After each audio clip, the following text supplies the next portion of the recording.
Hi everyone, it is GuideHacks, and in this video I will show you how to convert text to speech on TikTok. Now let's get started. First we need to open TikTok app and create a new TikTok. For example, I will record a video.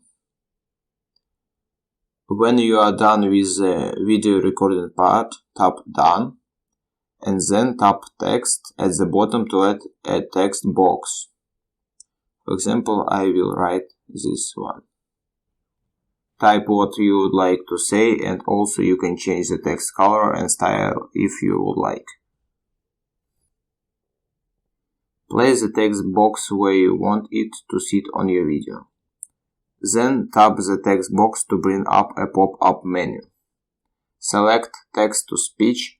This will automatically make your text read out loud by a voice. If you adjust the time and place of your text box, the audio will be moved along with it. Also, you can set direction. For example, only for this part.